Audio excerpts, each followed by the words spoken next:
फक्त शब्दाने झालं त्याला, अजून त्याला हे पक्क नाही झालं की ते खरोखर माझ्या गळ्यात आहे की नाही. मग त्यांनी काय केलं पाहिजे? ऐकल्याप्रमाणे वागलं पाहिजे. त्यांनी सांगितलं ना की तो तुझ्या गळ्यात आहे, मग गळ्यात पाहिल कोण? मलाच पाहावं लागेल, कारण मलाच वाटलेलं आहे की तो हरवलेला आहे. मग मीच माझा गळ्यामध्ये जर पाहिलं आणि लक्षात आलं की अरे मी ज्याला हरवलेला समजत होतो तो तर माझ्या गळ्यातच आहे, मग असं जर आहे तर तो हरवला होता का? खरोखर हरवलाच नव्हता. मग माझी अशी गैरसमज झाली होती की तो हरवलेला आहे. असाच प्रकार माझ्या आत्म्याचा आहे. मी जो आहे तो वास्तविक आत्मसंपन्न, आत्मानुभवी, मुक्त अशाच प्रकारचा आहे. असं जर नसतं तर शास्त्राने सांगितलं असतं का की जीवच ब्रह्म आहे, तुझं आहे तुझपाशी, असं जे म्हणतात ते का सांगतात? याच्याच करता सांगतात की खरोखर ते जे आत्मरत्न आहे ते तुझ्याच जवळ आहे, पण तू विसरला आहे की तुझ्याजवळ आहे. जसा एखाद्याजवळ एखादी हिरा असेल समजा, खूप दिवसाचा घरात आहे आणि हा तरीही भीक मागून खातो आहे, भिक्षा मागून खातो आहे. मग काय झालं की ह्याला माहीतच नाही की त्या खड्याची मूल्य काय आहे, खड्याचा. मग समजा ह्याला एखाद्याने जो समजतो त्या हिऱ्याचं मूल्य, त्यांनी सांगितलं की बाबा रे तू भिक्का मागतोय, तुझ्याजवळ एवढा मोठा हिरा आहे, तुझ्या 7 पिढ्या खातील आहे, 7 म्हणजे अनेक पिढ्या खातील आहे, मग तू आत्ता कशाला भिकारी बनवून फिरतोय, लोकांकडे मागत फिरतो आहे, तुझं आहे तुझपाशी, असं आहे. मग तो जो आत्मरत्न आहे, आत्महिरा आहे, तो माझ्याजवळ असतो. सगळ्यांमध्ये एकसारखाच असतो. काही संतांमध्ये जास्त असतो आणि आपल्यामध्ये काही कमी असतो, असा अजिबात प्रकार नाही. त्यांनी ओळखलेलं असतं, मी ओळखलेलं नसतं, बस एवढाच फरक आहे. हिरा सगळ्यांजवळ आहे. मग हे ओळखण्याकरताच हे सगळं आपलं जे चालू आहे ते ओळखण्याकरताच चालू असतं. मग असं झाल्यानंतर ते म्हणतात आहे की हे जे ज्ञान आहे हे एक परोक्ष असतं, शाब्दिक असतं, कोणीतरी सांगावं लागतं, ग्रंथ वाचून कळतं. आणि दुसरं जे आहे ते प्रत्यक्ष अनुभव आहे, म्हणजे तेच शाब्दिक ज्ञान नंतर अनुभवात रूपांतरित होतं एक दिवस गुरुकृपेने, ईश्वर कृपेने. आणि मग ते झालं की मग माझा रत्न मला सापडलेला आहे, मग दुःखाचं काही काम उरत नाही. मग अशाविषयी फक्त वाचल्यामुळे, फक्त ऐकल्यामुळे काही होत नाही. त्याचं रूपांतर जे आहे ते साधनेत करावं लागतं, म्हणजे समजून तसं वागावं लागतं, आचरण करावं लागतं. तसं केलं तर मजेत आहे, नाही केलं तर तुम्हाला लोक प्रवचनालाही बोलवतील, आणखीन काही करतील, पण तुम्हाला तो जो आनंद आहे आत्म्याचा तो मिळणार नाही. आणि असं प्रवचन करता आलं म्हणजे हा अनुभवी आहे असं अजिबात नसतं, है ना. म्हणून असं समजू नये की मला प्रवचन नाही करता येत म्हणून मला आत्म्याचा अनुभव नाही. आत्म्याचा अनुभव पण पाहिला की सगळेच हिरेवाले आहे, सगळ्यांजवळच तो हिरा आहे, पण ओळखा आणि न ओळखा हाच आहे. पहिले त्याला शब्दाने ओळखून घ्या की तो आपल्याजवळ आहे, नंतर त्याचा अनुभव घेण्याचा प्रयत्न गुरुकृपेने केला पाहिजे. असा हा सगळा प्रकार आहे. आणि म्हणून संसाराचा जो नाश आहे, म्हणजे संसार जो असत्य आहे, मिथ्या आहे, हे कळायला आपल्याला सविकल्प ज्ञानाची गरज असते, निर्विकल्प ज्ञानाचा उपयोग होत नाही. आपण पाहिलं की व्यवहार काळी आपल्याला इतके समाधीचे जागा असतात, सकाळी उठल्यावरती, रात्री झोपायच्या वेळेला वगैरे वगैरे, आत्ता पाहिले आपण. मग या सगळे प्रकार निर्विकल्प समाधीचे आहे. ह्याचा अनुभव मला असताना सुद्धा समजा ओळखलं आहे मी ही समाधी, तरीही त्याच्याने मोक्ष मिळत नाही. मग मोक्ष कशाने मिळेल? मी जो अज्ञान पांघरलेला आहे, मला जे माहीत नाही आहे की मी आत्मस्वरूपच आहे, भगवंत आणि मी एक रूपच आहे, हे जोपर्यंत मी ओळखत नाही, मग गरज कशाची आहे? ओळखायची गरज आहे. मग ह्याला म्हणतात अज्ञानाचा नाश करणे. आणि हे जे अज्ञान आहे, अच्छा, आणखीन विपरीत ज्ञानसुद्धा करून घेतलं आहे. पहिले तर मी म्हणतो की नाही मी आत्मा नाही हे म्हणतो, मग मी म्हणतो की मी जीव आहे, मी शरीर आहे, मी स्त्री आहे, मी पुरुष आहे, मी अमुक कुळाचा आहे, अमुक आश्रमाचा आहे, अमुक महात्मा आहे. म्हणजे या सगळ्या गोष्टी ज्या आहे ह्याच्यावरतीच माझं मन असतं. मग ह्याचा सगळ्याचा विचार नाही आहे.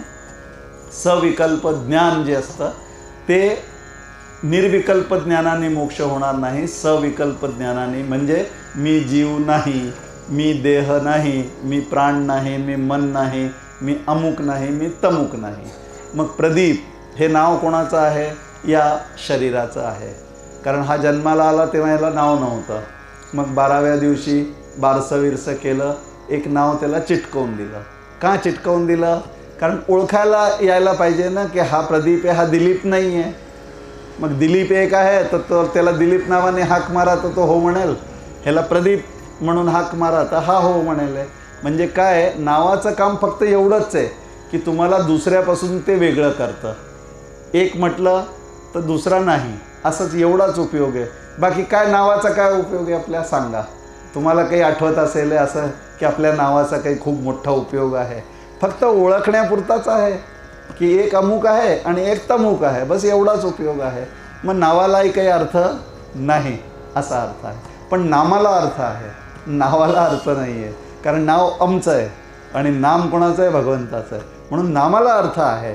मग तो एकच आहे. मग त्याचे नाम अनेक असतील पण तो एकच आहे. श्रीराम जयराम म्हटलं तरी, अत्री दत्तात्रयाय नमः म्हटलं तरी तो एकच आहे. ओम नमः शिवाय म्हणा, त्याचं काही म्हणणं नाही आहे, ऑब्जेक्शन नाही. तुम्ही मला शिव म्हणा, दत्त म्हणा, राम म्हणा, त्याला चालतं ना. मग अशा प्रकारे विचार आपल्याला करता आला पाहिजे. आणि मग असं सविकल्प ज्ञान जे असतं त्यांनी हा संसार जो असतो हा लयाला जातो, नाश पावतो. म्हणजे माझ्या दृष्टीने ह्याचं सत्यत्व चाललं जातं आणि मग मी मजेत असतो. कारण काय आहे की हे जे अनेक जन्माच्या पुण्यकृत्यामुळे हा आत्मदेवता प्रसन्न होतो. अनेक जन्म आम्ही म्हणतात ना, बहुत सुकृतांची जोडी म्हणूनही विठ्ठले आवडी.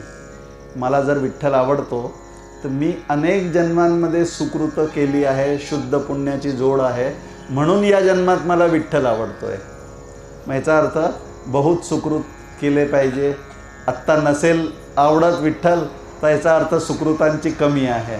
मग ते सुकृत करून घ्या या जन्मात, मग केव्हा तरी विठ्ठल जरूर आवडायला लागेल. मग हे एक निकष आहे. आपल्याला विठ्ठल किती आवडतो, मग आपल्या सुकृतांचा भंडार किती असला पाहिजे असं लक्षात येऊन जातं. आणि जर आवडतोय, आता आवडतोय की नाही, अरे इथे आपण सगळे घराचे कामं काज सगळं सोडून इथे बसलो आहे, म्हणजे सगळ्यांना विठ्ठल आवडणारा आहे म्हणूनच तर आलो आहे, है ना. मग वेळ जात नाही म्हणून आलो आहे का इथे, है ना. आपल्या ह्याच्याकरताच आलो आहे आपण. म्हणून अशा प्रकारे जर आपण विचार केला तर आपल्याला लक्षात येईल की आम्ही पण बहुत सुकृत केलेली आहे, म्हणून इथे आम्ही बसलेलो आहो. हे सगळं सत्संग चालू आहे, हा आमच्या सुकृतांचा परिणाम आहे. आणि म्हणून सुकृतांच्याबद्दल नेहमी सांगावं की सुकृत करावे आणि नेहमी सुकृतात राहावं. आणि पुन्हा करून ते मी केले असं म्हणू नये, म्हणजे मग ते निष्काम होतात, मग देवाला ते आवडतात. आपण म्हणतो करता करविता तो आहे, पण केल्यानंतर मी म्हणतो कोणी केलं असं जर कोणी विचारलं तर मी म्हणतो मी केलं. किंवा समजा एखादी दुसऱ्यांनी म्हटलं की मी केलं तर मी लगेच म्हणेन ओ तू कुठे केलं, मी केलं ते. मग याचा अर्थ काय आहे की मला कर्तेपणा जो असतो त्याचा अभिमान असतो. मग असा कर्तेपणाचा अभिमान नाही धरायचा. आता ज्यांनी केलं आहे त्यांनी म्हटलं की मी केलं तर हरकत काही नसते, पण असं आतमध्ये त्याला साठवून नाही ठेवायचं की मी नसतं केलं तर हे कसं झालं असतं, किंवा माझ्याशिवाय कोण करतं पाहू जरा, असं नाही म्हणायचं. मग त्याच्यामध्ये जरा बिघडून जातं काम. मग असा सगळा जो देवाचा विचार आहे तो आम्हाला करायचा असतो. मग म्हणून आमच्याजवळ पुण्य सुकृत आहे आणि म्हणून आत्मदेवता आमच्यावरती संतुष्ट होतो आणि तेव्हाच आम्हाला संसारापासून सुटण्याची इच्छा निर्माण होते. असं वाटतं की बस झालं देवा, आता पुरे झाले देवा, मग आता हा संसार जो आहे तो नकोसा होतो आणि प्रिय काय होऊन जातं, भगवंत प्रिय होतो. मग नाहीतर काय आहे, कोट्यावधी कल्पही तसेच जातात, म्हणजे अनेक युगांतर जातात आणि तरीही भगवंताविषयी प्रेम उत्पन्न होत नाही, नाम घेण्याची इच्छा होणार नाही. म्हणून म्हणतात बहुत सुकृतांची जोडी म्हणून विठ्ठली आवडी ना. मग पहिले तर प्राण्याचा जन्मच दुर्लभ आहे. आता प्राण्याचा जन्म म्हणजे काय? प्राणी म्हणजे ज्याला प्राण असतात तो प्राणी म्हणतात. आता प्राणी आपण पाहिलं तर 84 लक्ष योनी असं आपण म्हणतो.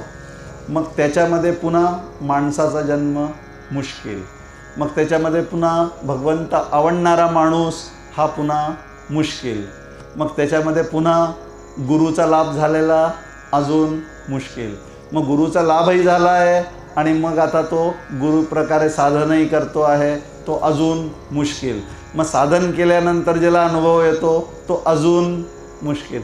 असं हे सगळं एक एक एक एक एक एक कठीण कठीण कठीणच असतो. पण सुरुवात जी असते त्याच्यामुळे मग आपण कोणत्या पायरीवरती असतो हे बरोबर लक्षात यायला लागतं. असा जर आपण विचार करू लागलो मग एक क्रम इथे अष्टावक्राला राजा जनक समजावून सांगतात. ते म्हणतात पहा, पहिला नंबर अनंत जन्मीच्या पुण्याने देवतेवर भक्ती जडते, नंबर 1. मग म्हणतात 2, तिच्या योगाने दीर्घकाळ आराधना घडते, नंबर 2. मग 3, तिच्या कृपेने विषयासंबंधी वैराग्य उत्पन्न होतं, आसक्ती जाते, नंबर 3. नंबर 4, मग ते पद प्राप्त होण्यासाठी उत्कंठा तत्परता प्राप्त होते, म्हणजे त्याला प्राप्त करून घेण्याची इच्छा निर्माण होते, 4 नंबर. मग 5 नंबर, नंतर श्रद्धा उत्पन्न होते आणि सद्गुरूंची भेट होते. आता असं म्हणू आपण की ज्यांना ज्यांना सद्गुरूंची भेट झालेली आहे ते कोणत्या पायरीवरती आहे? 5व्या. आपण पाहिलं ना आता एक एक एक एक पायरी, मग 5व्या पायरीवरती ते आहे असं आपण इथे म्हणू शकतो. मग 6वी पायरी, नंतर त्यांच्या उपदेशाने अद्वैत परमपदाचे ज्ञान प्राप्त होते. म्हणजे आता ते म्हणतात की जो देव आहे तो एकच आहे, अद्वैत आहे, एकाशिवाय दुसरं काहीही नाही, हे भगवंत सगळं झालेलं आहे, हे आता त्यांचा उपदेश आहे आपल्याला, है ना. ते म्हणतात तूच ते आहे असं जेव्हा म्हणतात तेव्हा हा सगळा उपदेश झाला. आता हा उपदेश जो आहे हा शाब्दिक आहे, अजून त्यांनी म्हटलं आणि मी ऐकलं, बस एवढंच झालं आहे. तरी ही पायरी 6वी आहे. मग नंतर साधकाला त्या अद्वैत आत्मस्वरूपाचा सम्यक विचार करावा लागतो. आता विचार करण्याची काय पद्धत आहे? हे जे ग्रंथ आपण वाचतो ऐकतोय आत्ता, ह्याच्यातून आपल्याला विचार करण्याचं साधन मिळतं की विचार कसा करायला पाहिजे. आपण विचार केले की नाही, मी आहे असा विचार केला, मग जे माझं आहे ते मी नाही हा विचार आहे. मग अशा पद्धतीने हळूहळू मला विचारांची बैठक जमत जाते. आता ही आहे 7वी पायरी. आणि मग 8वी पायरी अशी आहे की त्या सुविचाराच्या योगाने क्रमाक्रमाने त्याची समज बसत जाते आणि सगळे संदेह नष्ट होतात, संशय जातात. म्हणजे आता कोणताही प्रश्न त्याच्या मनात राहत नाही. जे जे काही प्रश्न आहे तो गुरुला विचारतो, त्याचं समाधान करून घेतो. ग्रंथ ऐकताना सुद्धा काही प्रश्नांची आपल्या उत्तरं मिळून जातात. मग अशा प्रकारे तो संशय नष्ट होतात त्याचे. ही 8वी पायरी झाली. मग नंतर निश्चित झालेल्या स्वस्वरूपभूत अद्वैत तत्वाच्या मोठ्या दृढ निश्चयाने त्याने निधिध्यास घ्यावा, म्हणजे दीर्घ प्रयत्न करून रोजच त्याच्या अनुसंधानात राहण्याचा प्रयत्न करावा. आता आपण रोजच्या आपल्या दैनंदिन जीवनामध्ये हरिपाठ म्हणतो, जर समजा म्हणतो असं म्हटलं तर ह्याचा अर्थ काय आहे की आपण त्याच्या अनुसंधानात राहण्याचा एक प्रयत्न करतो, काही काळ करतो. एक वेळ असते, संध्याकाळी जमा झालो, हरिपाठ म्हटला, काही वेळा आरती झाली, हे झालं, म्हणजे काही वेळा भगवंताच्या विचारात आपण आहे. तर हा निधिध्यासनाचा प्रकार झाला, म्हणजे अनुसंधान त्याचं ठेवायचा एक प्रयत्न झाला. मग त्याच्यानंतर म्हणतात की नंतर तोच मी आहे हे माझ्या अनुभवाला आलं. मग इथे जे आहे तो माझा निधिध्यास अनुसंधान पूर्ण होतो आणि मला अनुभव येतो की जे गुरूंनी मला सांगितलं होतं की ते तू आहे, ते आता मी म्हणू शकतो की हो तोच मी आहे. म्हणजे ज्या भगवंताचं नाम मी घेत होतो आणि असं समजत होतो की तो भगवंत वेगळा आहे आणि मी वेगळा आहे, मग नंतर काय झालं, एक रूप झालो. मग तोच मी आहे असा अनुभव आला की हे सगळं जे कार्यक्रम आहे हे पूर्ण झाला. म्हणजे आता ह्याचे 10 टप्पे आपण पाहिले. आणि मी म्हटलं की सद्गुरू कृपा 5व्या नंबरची आहे. मग म्हणून आपण कोणीही आपल्याला असं कमी समजू नये की आम्ही कोणीतरी कमी आहो. अरे आम्ही गुरुचे अंकित आहो, गुरूंची कृपा आम्हाला प्राप्त आहे. आम्ही 5व्या पायरीवरती आहोत. म्हणजे आमचं काय आहे, 50% काम झालेलं आहे, अर्ध काम झालेलं आहे. आता जे अर्ध आहे त्याच्याकरता आम्ही प्रयत्न आमचे चालूच आहे असं म्हणावं. म्हणजे मग या सगळ्या ग्रंथाचा ज्ञानाचा उपयोग होतो. नाही तर काय झालं, ऐकलं आणि म्हटलं वा वा छान तुम्ही सांगितलं, मग मी पण म्हणणार वा वा तुम्ही पण धन्य मी पण धन्य, आणि दोघांनी नंतर विसरून जायचं. असं नाही. हे जे ऐकलं आहे हे आतमध्ये साठवायचं, याचा विचार करायचा. ह्याच्यात म्हणणारा आणि ऐकणारा हा महत्त्वाचा नाही आहे. काय सांगितलं गेलं आहे भगवंताविषयी ते महत्त्वाचं आहे. म्हणून जो म्हणणारा बोलणारा आहे त्याला बाजूला करायचं. त्यांनी काय म्हटलेलं आहे आणि आपल्या काय उपयोगाचं आहे ते धरून ठेवायचं. आणि असं जर धरलं तर असं समजा की गुरुकृपाच आपल्यावरती झालेली आहे. ती कोणाच्याही निमित्ताने होऊ शकते. भगवंताची कृपा जी असते, भगवंत असा 3 मुखी होऊन दत्त म्हणून आपल्यासमोर कधीही उभा राहणार नाही. तो आमच्या तुमच्या रूपातच आमचं तुमचं काम करेल आहे. म्हणून हा दत्त जो आहे तो अशा प्रकारचा आहे. त्याला जे द्यायचं असतं तो अशा प्रकाराने देतो. म्हणून अशा दुसऱ्या रूपामध्ये त्याच्या येण्याची, त्याच्या दर्शनाची अशी इच्छा नाही आहे. हा प्रकारच असा आहे की आत्मज्ञान होणे हेच दत्ताचं दर्शन आहे. म्हणून तेच आपण धरून चालावं. आता सगुण दर्शन होत नाही असा भाग नाही आहे. कोणी एखादी प्रेमाने खूप जर नाम घेतलं, सगुणाचा ध्यास घेतला, त्याला होईलही. पण क्षणिक दर्शन जरी झाले त्याला, तरी ते त्याच्या आत्मानुभवाकरता कामी नाही आहेत. त्याला प्रेरणा मिळते, त्याच्याने प्रेम उत्पन्न होतं, नंतर त्याची भक्ती आणखीन दृढ होते. हा भाग जरूर आहे, म्हणून ते करावं. पण तशी कोणची आशा धरण्याची गरज नाही. आपण काही त्या लेवलचे भक्त आपल्याला समजू नये की नामदेवाच्या हातून दूध प्यायला, तर मी पण दूध घेऊन दत्ताला म्हटलं की आता तुला यावंच लागेल असं काही वेडेपणा करण्याची गरज नाही. ते आता नामदेव होते असं म्हणायचं आणि सोडून द्यायचं आपण, है ना. मग अशा प्रकारचं ही भक्ती असते. हा सगळा प्रकार जो आहे हे सांगतात आहे. आणि मग म्हणतात अष्टावक्रा अधिकारी पुरुष 3 प्रकारचे असतात. म्हणजे ज्यांना भगवंताचा अनुभव होतो ते 3 प्रकारचे असू शकतात. कसे कसे असतात? एक असतात उत्तम अधिकारी, एक असतात मध्यम अधिकारी, एक असतात खालच्या दर्जाचे कनिष्ठ अधिकारी. असे 3 अधिकारी असतात. मग ते म्हणतात आहे की माझा आता तुला इतिहास सांगतो. राजा जनकाची कहाणी आता ते स्वतः सांगतात आहे की मी कसा होतो.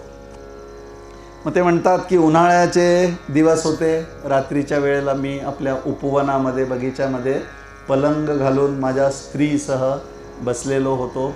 चांगलं चांदणं पडलेलं होतं. आणि तेवढ्यात काय झालं, आकाश मार्गाने जाणारे जे सिद्धगण होते त्यांच्याकडून मी अद्वैत आत्मतत्वाची चर्चा झालेली, संवाद झालेला ऐकला. माझ्या कानावरती तो पडला आणि तो पडल्या पडल्या मी त्याचा विचार केला. मग मी ध्यान केलं. मग मी पुन्हा विचार केला की अरे आजच्यासारखं जे आत्मतत्वाचा अनुभव आहे तो मला कधीही आला नाही.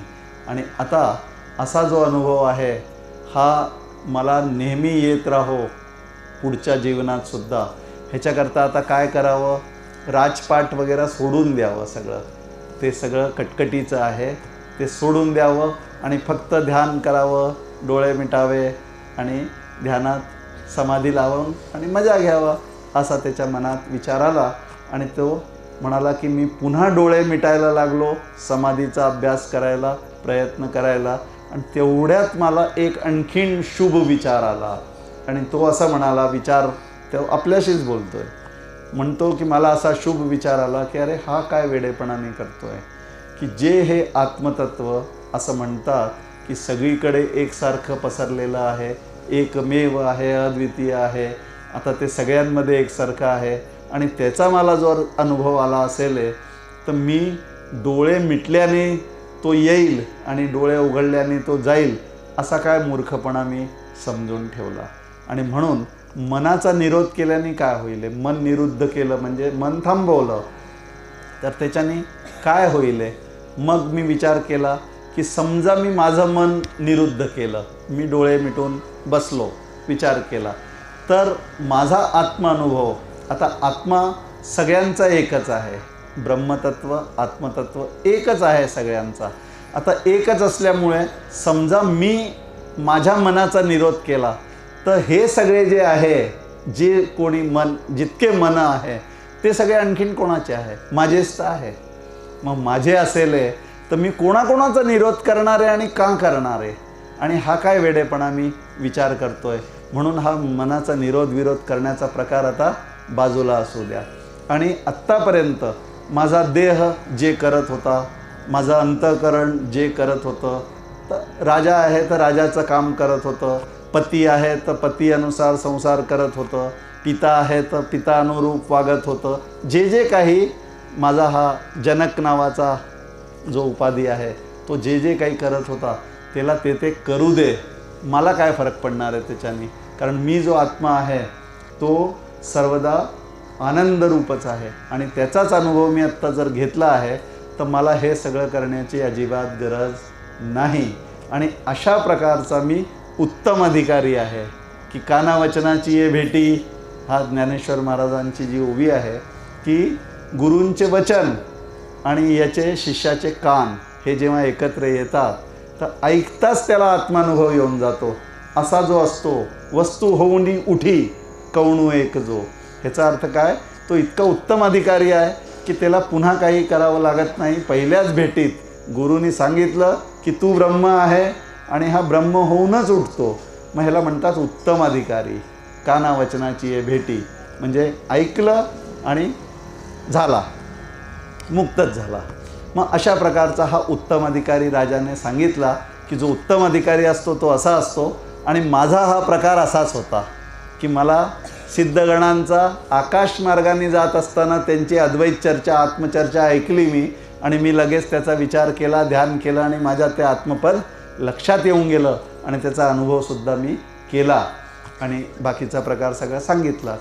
मग असा जनक राजा याला म्हणतोय की त्या सुखापुढे दुसरं कोणतंही सुख नाही, चिंतामणींनी भरलेला आपला हा ठेवा. जसा मी विसरलेलो होतो आणि आज तो प्राप्त झाला, त्याच्यामुळे आता बाह्य विषयांसुखाच्या बाबतीत जे काही आहे त्याचा विचार नाही आहे.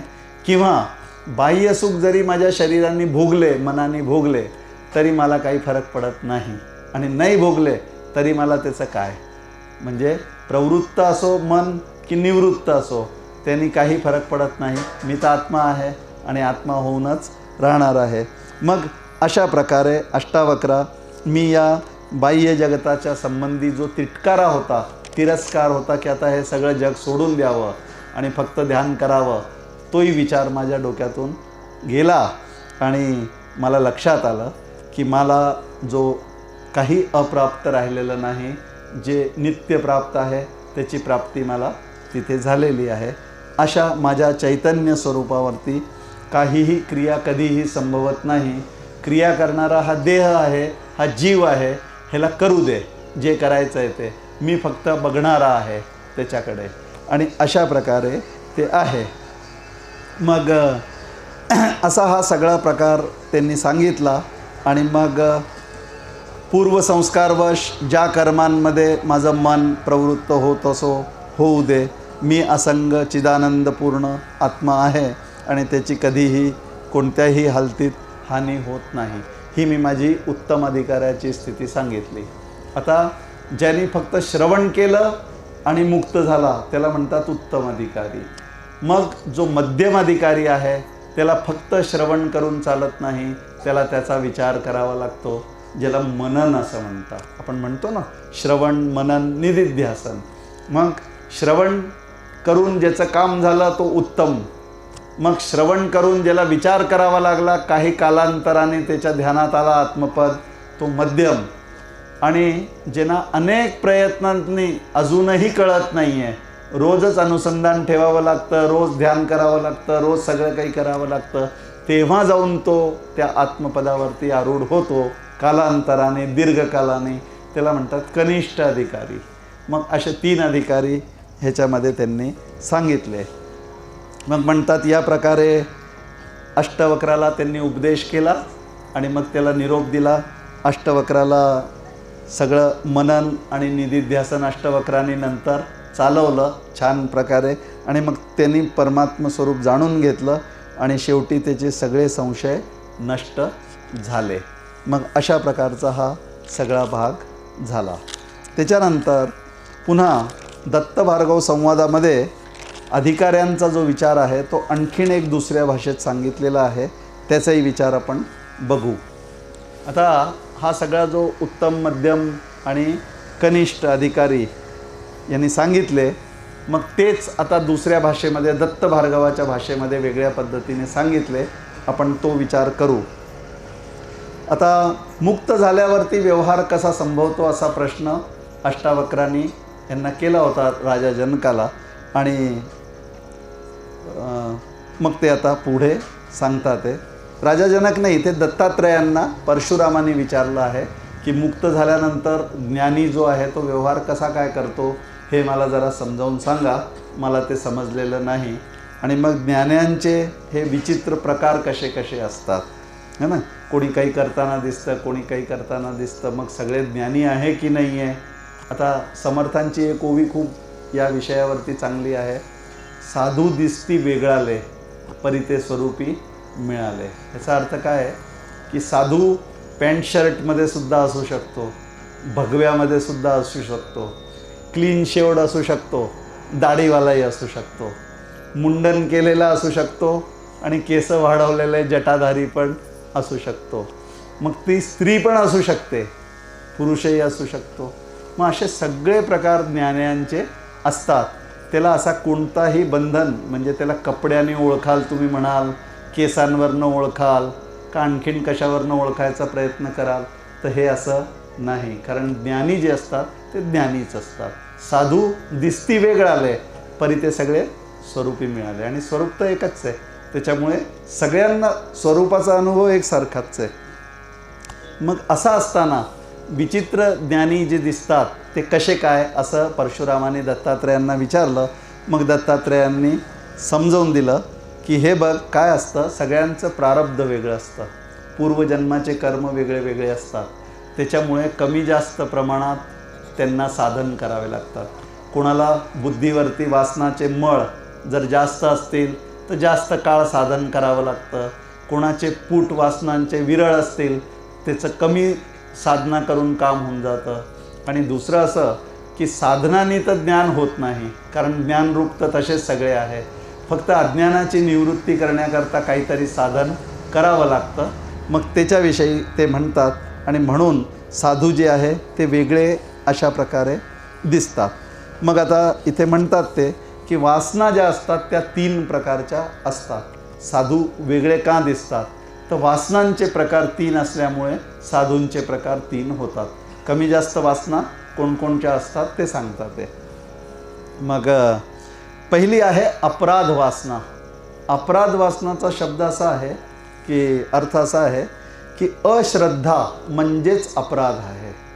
मी देव आहे या विषयावरती जर अश्रद्धा ठेवली, कोणी पाहिला असं मी म्हटलं जर, तर ह्याचा अर्थ काय आहे की मला देव अजून कळलेला नाही. देव आहे असं जर सहजपणे माझ्या लक्षात येत असेल तर माझी श्रद्धा आहे. जर मी म्हटलं की देव आहे असं म्हणतात पण मला नाही वाटत की तो असेल, कारण तो असता तर हे असं का झालं असतं, मग कोरोना कसं झालं असतं, असं आपण प्रश्न विचारतो आणि देवावरतीच ती शंका आपली असते. मग देवाच्या मस्तकावर आपण जेव्हा कुंकू लावतो, गंध लावतो, तर असं समजा की एक प्रश्नवाचकच गंध लावून दिला आपण त्याच्या मस्तकावर, म्हणजे तो आहे की नाही हीच मला शंका आहे. ह्याला म्हणतात अपराध वासना. आणि देव आहे की नाही असं ज्याला वाटत असेल तो अपराधी आहे. आणि अपराधी जर असेल तर त्याचं काहीही केलं त्याने, कितीही संत संग केला, संतांच्या संगत राहिला, कितीही ऐकलं, स्वतः कितीही प्रवचनं केले तरी त्याचं कधीही कल्याण होणे नाही. कारण अपराध वासना ही सगळ्यात मोठी वासना आहे आणि म्हणून अश्रद्धा नावाची जी गोष्ट आहे ती कधीही असू नये. मग श्रद्धेचे विषय आपण मांडले होते, काकांनी सांगितलेले आहे. 4 विषय आहे. एक आहे ब्रह्म आहे याच्यावर श्रद्धा ठेवा. आत्ता अनुभव नाही आहे मला, पण संतांनी सांगितलं आहे, त्याचा अनुभव घेतलेला आहे, वेदांनी तो सांगितलेला आहे. दुसरी गोष्ट, वेदांनी जसा सांगितला आहे तसा तो आहे ब्रह्म, हा दुसरा श्रद्धेचा विषय झाला. तिसरा म्हणजे संतांना, श्री गुरूंना त्याचा अनुभव आहे आणि ते आपल्याला सुद्धा अनुभव देऊ शकतात, हा तिसरा श्रद्धेचा विषय झाला. आणि मग त्यांच्या सांगण्यानुसार मी साधना केल्यानंतर माझी अविद्या निवृत्त झाली की मला सुद्धा तो अनुभव येऊ शकतो, हा चौथा विषय झाला श्रद्धेचा. असे सगळे श्रद्धा विश्वास जर मी लक्षात घेतले तर अपराध वासना माझी चालली जाते. मग अपराध वासना कशाने जाते? ग्रंथाच्या श्रवणाने जाते. आपण आत्ता जे कार्यक्रम करतोय हे श्रवण आहे की आपण जे जे काही बोलतोय त्याच्याविषयी आपल्या मनात एक श्रद्धा निर्माण होते आणि अपराध वासना जायला मदत होते. म्हणून ही पहिली वासना अत्यंत धोक्याची पहिली. आता दुसरी वासना ही आहे कर्मवासना. कर्मवासना शब्दाचा अर्थ असा आहे की पूर्वीच्या दुष्कृत्यांमुळे, म्हणजे अनेक जन्म जर पापकर्म झालेले असतील तर या जन्मात सुद्धा काय असतं, पापांची प्रेरणा होते, म्हणजे निषिद्ध कर्माकडे ओढ असते. आता कोणाला असं पाहिलं आपण की काही पण अनेक गोष्टी, खोटं बोलण्याची इच्छा असणं हे पापकर्म, ह्याची इच्छा असणं ही कर्मवासना आहे. चोरी करण्याची इच्छा असणं, परस्त्री, परधन, परद्रव्य, परनिंदा, या सगळ्या गोष्टी ज्या सांगितलेल्या आहे निषिद्ध कर्म म्हणून, याचे प्रवृत्ती होणे. आता निंदा करणं किती सहजपणे आम्ही लोक, मी जर यांना भेटलो तर मी तिसरा जो इथे नसेल आहे त्याच्याबद्दल बोलून निंदा करणं सुरू करून देतो. ह्याचा अर्थ आमच्या सगळ्यांमध्ये पाप करण्याची जी प्रवृत्ती असते ती सहजच असते. आता त्या प्रवृत्तीला थांबवलं पाहिजे. आता हे लक्षात घेतलं आपण, एकदा इथे सांगितलं की पापकर्म जे असतात ते आडवे येतात, प्रतिबंध म्हणून भगवंताच्या आणि माझ्यामध्ये येतात. मग यांना बाजूला केलं पाहिजे. म्हणून काय नाही करावं, मग पराविया नारी माऊली समान, असं आता तुकाराम महाराजांनी विधी आणि निषेध सांगून ठेवलेले आपल्याला एकाच अभंगात. नाम घ्यावं, संतांची सेवा करावी, असा हा सगळा सत्कर्म झाला. खोटं कधी बोलू नये, हे सत्यवचन बोलावे, हे कर्म सत्कर्म झाले. आणि न करू दुष्कर्म, पराविया स्त्री माऊली समान, परनिंदा, परद्रव्य याचा विचार करू नये. ह्याचा अर्थ काय आहे की मला जेव्हा कोणीतरी दुसऱ्याकडून काहीतरी ओरबाडण्याची इच्छा असेल तर मला असं वाटतं की भगवंतानी माझ्याबरोबर अन्याय केलेला आहे, मला कमी दिलेलं आहे आणि त्याला जास्त दिलेलं आहे. मग मी बॅलन्स करू पाहतो. म्हणजे काय, भगवंतानी इम्बॅलन्स केला, समतोल ठेवलेला नाही. आता तो समतोल मी करणार. ह्यांच्याजवळ जास्त आहे, 40 एकड आहे, माझ्याजवळ 36च आहे. मग आता काय, कमीत कमी 2 एकड ह्यांनी दिली तर 38 दोघांकडे होऊन जातील. हा माझा न्याय झाला.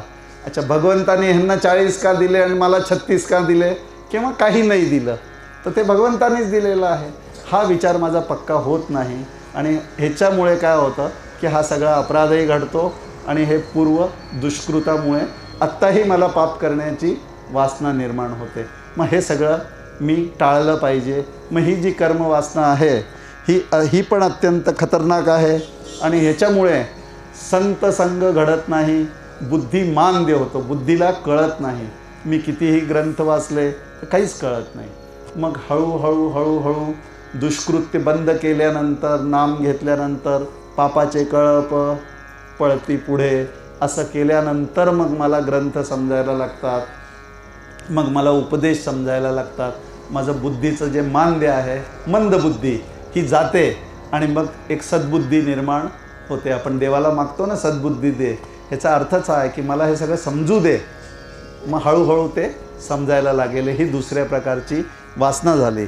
तिसऱ्या प्रकारची वासना तिला म्हणतात कामवासना.